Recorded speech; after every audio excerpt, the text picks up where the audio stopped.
안녕하세요. 사회적 경제허브센터 박명배입니다. 이번 시간은 협동경제에 대해서 알아보도록 하겠습니다.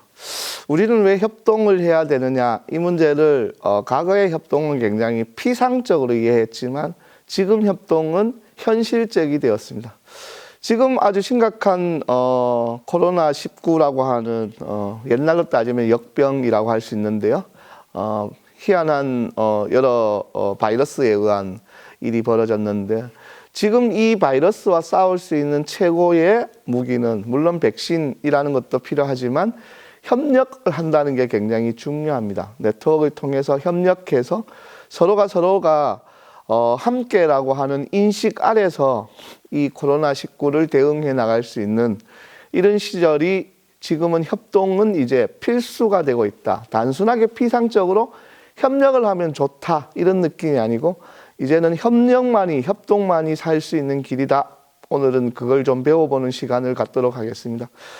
원래 우리 인간은 사냥을 할 때부터 사냥 기술이 그렇게 뛰어난 것도 아니고 사냥을 위한 도구가 굉장히 발달하지 못했을 때도 사냥의 능력이나 사냥의 도구로 봤을 때는 지구에 사는 많은 위험한 짐승들로부터 살아남기가 쉽지 않았습니다. 그러나 우리 인간은 사냥을 하면서부터 조직화, 협동, 네트워크를 통해서 살아남는 방법을 배웠습니다.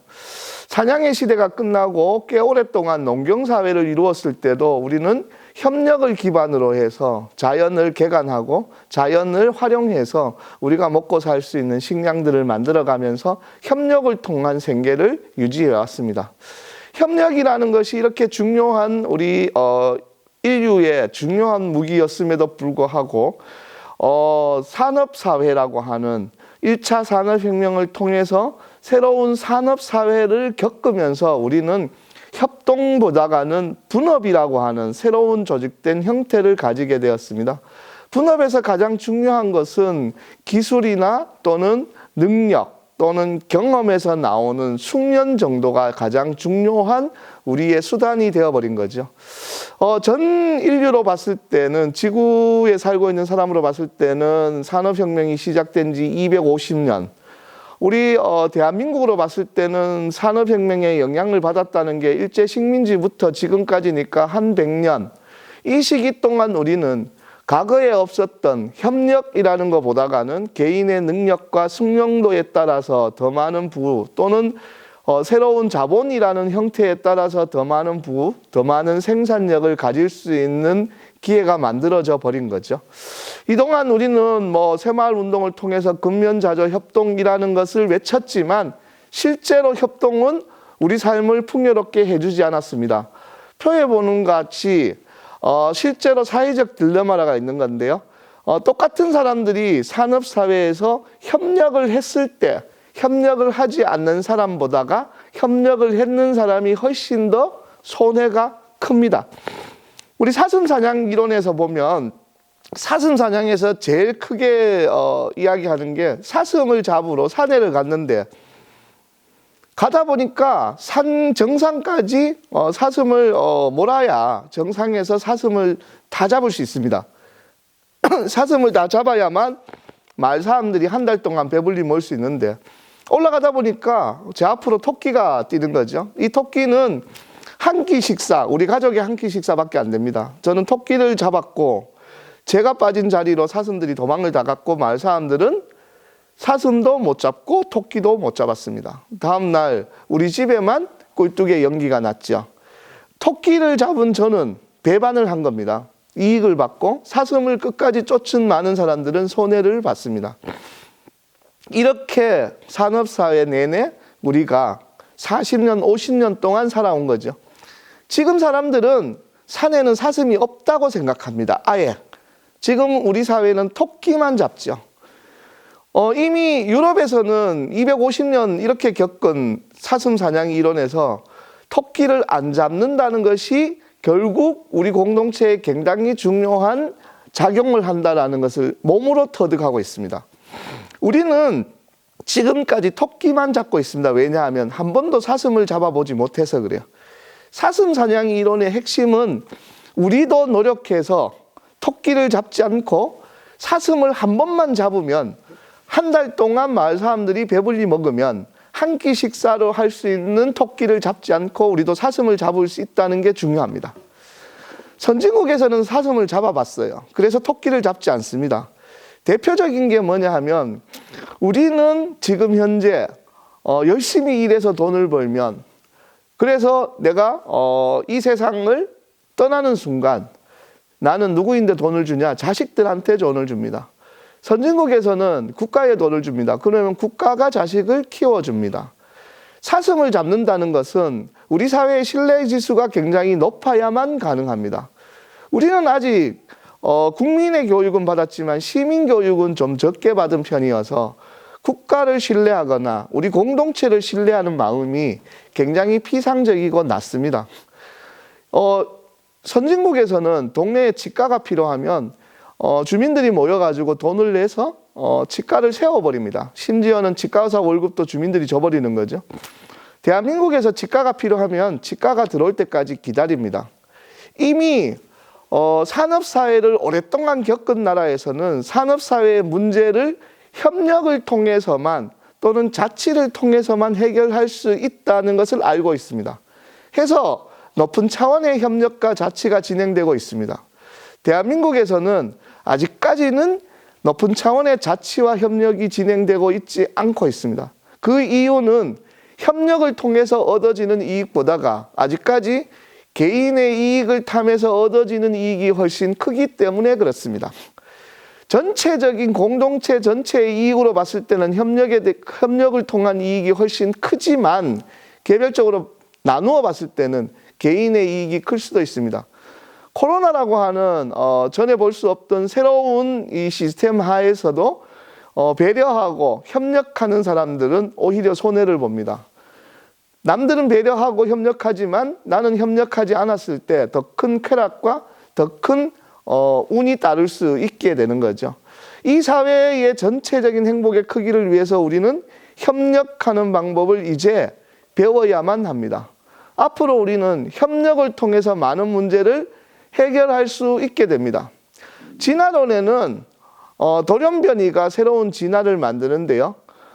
우리 사회의 협력의 문제는 협력을 통해서 얻어지는 경험을 통해서 우리 사회는 더 간고해지고 더 연대의식이 뛰어나고 새로운 시도나 새로운 일들이 만들어집니다. 오늘 앞서 이야기했던 사슴사냥 이론에 대한 그림을 보실 수 있고요. 협력을 하기 위해서는 제일 중요한 게 우리가 가지고 있는 프레임이라고 하는 것이 바뀌어져야 됩니다. 협력은 눈에 보이지 않으니까 우리는 중요하다고 생각을 안 했었는데요. 앞으로 눈에 안 보이는 것이 훨씬 중요합니다. 구글은 데이터를 팝니다. 데이터는 우리 눈에 보이지 않죠. 삼성은 반도체를 팝니다. 반도체는 눈에 보입니다. 구글의 데이터는 팔아도 끊임없이 나옵니다. 반도체는 일정한 자원이 될 때까지 팔 수 있는 거죠. 그래서 유한한 자원입니다. 데이터는 무한한 자원입니다. 데이터라고 하는 것은 눈에 보이지 않지만 우리가 무한히 생산할 수 있지만 이것을 이해하는 방식은 프레임입니다. 그래서 우리는 프레임을 이해해야 됩니다. 우리가 지금 가지고 있는 버려야 될 생각은 프레임을 바꿔주는 일을 해야만 우리도 협력을 할 수 있습니다. 지금 우리 사회에 가지고 있는 프레임은 이념 논쟁도 있고 여러 가지 많은 부수적인 프레임이 있는데 이 프레임을 걷어내야 됩니다. 프레임은 쉽게 이야기하면 색안경을 쓰는 것과 비슷합니다. 선글라스를 썼다고 볼 수도 있는데요. 옛날에 한 왕국에 왕이 살았는데 이 왕이 분홍색을 너무 좋아하는 거죠. 그래서 방을 다 분홍색으로 칠해라. 신하들이 할 수 있었죠. 밖으로 나와가 복도나 왕궁을 전체적으로 분홍색으로 칠해라. 다 할 수 있었습니다. 나와가지고 도성을 돌아다닙니다. 도성을 다 분홍색으로 칠해라. 할 수 있었습니다.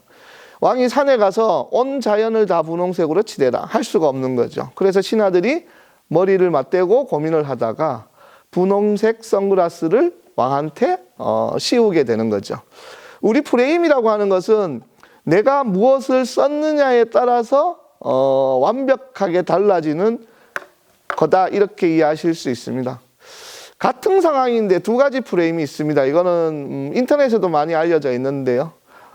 신자 A, B가 있습니다. 목사님이 계시는데 신자 A가 B한테 기도 시간에 기도가 끝나고 담배를 피워도 될까? 라고 묻습니다. 신자 B가 목사님한테 한번 물어보지? A한테 이야기했습니다. A가 목사님한테 가서 목사님 기도 시간에 기도가 끝나고 담배를 피워도 될까요? 형제님 절대로 교회 안에서 그렇게 기도 시간에 담배를 피워서는 안 됩니다. 라고 이야기를 합니다. A가 B한테 가서 야 목사님이 담배를 피우면 안 된다고 이야기했어 라고 합니다.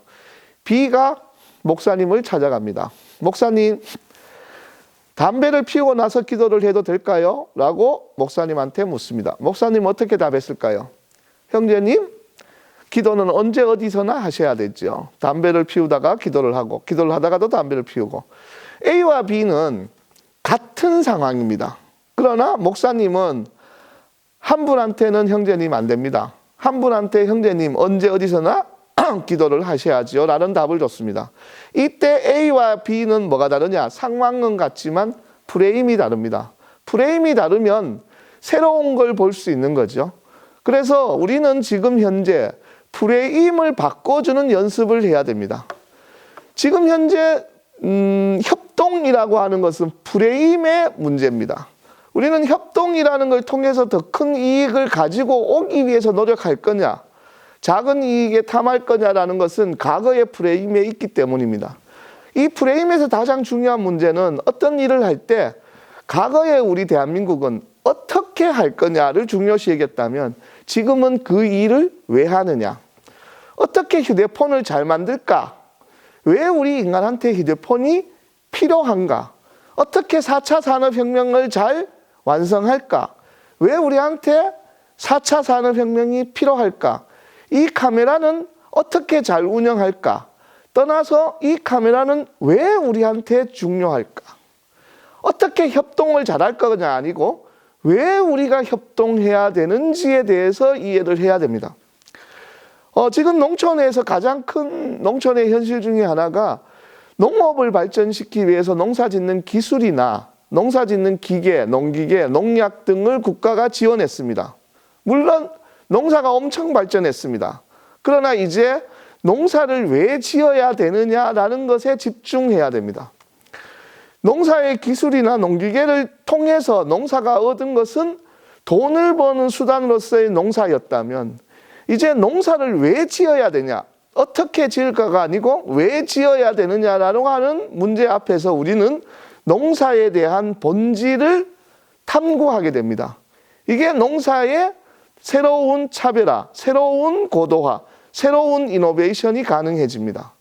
마찬가지 농사도 이제 왜 지어야 하느냐라는 문제를 접근한다면 지구와 인간, 우리 모두를 위한 굉장히 중요하고도 꼭 필요한 직업이라고 볼 수 있습니다.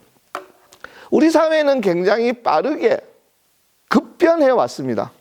면사무소로 운영하던 것을 지금은 주민자치센터로 운영하고 있고 이제 바뀌어서 행정복지센터로 바뀝니다. 국가의 시스템도 읍면동에서 주민자치센터, 행정복지센터로 바뀌어지는데요. 읍면동 시대에, 새마을운동 하던 시대에 근면자조 협동을 했지만 읍면동 사회에서는 협동이 중요하지 않았습니다. 주민자치센터를 운영할 때는 스스로 자치할 수 있는 능력을 가져야 되기 때문에 자치위원들 또는 동민들끼리의 신뢰가 중요해졌죠. 행정복지센터의 가장 중요한 내계는 네트워크, 협력입니다. 우리 동네 문제는 민관이 함께 우리 동네 문제를 해결하는 거죠. 제가 사는 도농복합지역인데도 불구하고 우리 시장님은 소공원을 많이 조성합니다. 소공원을 조성하는 이유가 뭐냐? 마을 내에서, 동네 내에서 이웃 간의 신뢰가 쌓이면 경제 유발 효과가 올라갑니다. 실제로 신뢰지수 10%가 올라가면 0.8%의 경제 유발 효과를 가진다라는 통계도 나와 있습니다. 동네에서 또는 우리가 가지는 공동체 내에서 신뢰를 올리기 위한, 신뢰를 높이기 위한 다양한 노력들이 진행되고 있습니다. 이 노력들은 결국 경제가 둔화되게 성장하는, 경제 성장이 어려운 시기에 우리들이 해내는 가장 중요한 협력을 통해서 성장하는 하나의 방식이 될 수 있습니다. 앞으로 우리 사회는 이 협력을 기반으로 성장할 수 있게 될 겁니다. 신뢰와 협력에서 제일 중요한 프레임을 통해서 신뢰와 협력을 어떻게 쌓아갈 거냐, 이것이 가장 중요한 우리 삶의 프레임이다, 이렇게 이해할 수 있는데요. 장기 기증자라는 게 있습니다. 오스트리아나 벨기에 이런 나라들이 다른 나라에 비해서 장기 기증이 월등하게 높은데, 높은 나라의 특징은요, 내가 장기 기증을 안 하겠다는 서류를 작성합니다. 장기 기증을 하겠다는 서류를 작성하는 나라가 장기 기증이 훨씬 많다, 이렇게 이해할 수 있습니다. 이게 일종의 프레임 같은 건데요. 우리가 어떤 일을 할 때 이런 프레임을 자주 등장합니다. 마찬가지로 소유와 존재도 프레임입니다. 내가 소유할 것이냐, 내가 그것을 사용할 거냐, 존재하는 것을 사용하는 것, 이것이 가장 중요한데, 우리는 지금까지 소유에 대한 프레임이 굉장히 강하게 걸려 있습니다.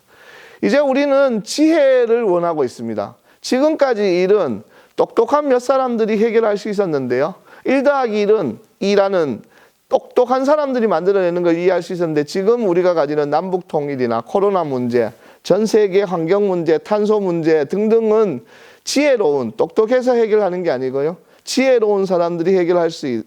그래서 우리 프레임은 지혜로운 프레임으로 가야 된다, 이렇게 보시면 되겠습니다. 그래서 우리 사회는 현재 프레임이 하드웨어보다는 소프트웨어가 중요해지는 시기로 진입하고 있습니다. 과거의 국가는 물건 또는 사물 또는 다리 또는 하드웨어에 집중했는데요. 하드웨어에 집중하는 것은 한계가 있습니다. 우리가 살고 있는 집, 우리가 살고 있는 건물, 우리가 살고 있는 도로는 아무리 바꿔줘도 그 바꿔주는 한계가 있습니다. 결국 하드웨어가 일정하게 자리를 잡게 되면 그 다음부터 우리가 투자해야 될 것은 소프트웨어입니다. 소프트웨어의 대표적인 게 사람입니다. 과거에는 물건에 투자했다면 이제 우리는 사람한테 투자해야 될 시기가 있습니다. 우리가 전자제품을 사면 매뉴얼, 사용설명서를 읽어보듯이 인간이라고 하는 이런 소프트웨어도 사용설명서가 있습니다. 인간이 인간과 협력해서 뭔가를 도모하기 위해서 가장 중요한 것은 서로가 원하는 목적이 같아야만 시너지를 낼 수 있습니다. 우리는 코로나 앞에서 함께 할 수 있습니다. 협력할 수 있죠. 우리는 2002년 월드컵이라고 하는 4강 진출을 염원하기 때문에 대한민국 사람들은 함께 할 수 있는, 협력할 수 있는 목적이 같았습니다. 우리가 목적이 같을 때 굉장히 큰 힘이 나옵니다. 목적을 설정하는 것은 하드웨어가 아닙니다. 소프트웨어입니다. 우리가 사는 목적을 뭐로 할 거냐, 이것이 앞으로 가장 중요한 프레임이다, 이렇게 보시면 되겠습니다. 협력을 위해서 협동조합도 있고 마을기업도 있습니다. 이런 여러 가지 방식을 통해서 협력하는 것이 굉장히 중요합니다. 과거의 산업사회의 문제들을 유럽에서는 협동조합이라는 방식을 통해서 해결했습니다. 협동조합은 목표가 같은 사람들이 모여서 그 목표를 이루기 위해서 돈도 내고 시간도 내고 그 문제를 같이 해결하는데 머리를 맞대었다, 이렇게 보시면 되겠습니다. 가장 먼저 만들어진 로치데일 협동조합은 영국에서 시작해서 농산물 유통과 관련되는 협동조합을 했고, 독일의 라이파이잔이라고 하는 사람은 독일에서 농촌이 가난해지는 고리도금업자를 상대로 협력을 통해서 마을 주민들이 더 큰 이익을 만들어내는 이러한 일들을 했습니다. 지금 대한민국이 가지고 있는 문제도 유럽의 상당한 협동조합 방식을 통해서 해결할 수 있는 것들이 많습니다. 그러기 위해서는 우리의 프레임이 우리 모두를 합친 것보다가 현명한 사람은 없다라고 하는 대전제를 이해하고, 이를 기반으로 실제로 우리 주위에서 협동을 통해서, 협력을 통해서 문제를 해결해 나가고, 그걸 통해서 문제가 해결된다라고 하는 사슴사냥 이론에서 한 번만이라도 사슴을 잡아보고 그걸 통해서 우리 공동체의 이익이 커지는 경험을 한다면 우리도 자치와 협력, 신뢰하는 그러한 새로운 협동 경제를 이해하는 중요한 계기가 되지 않을까 생각합니다. 감사합니다.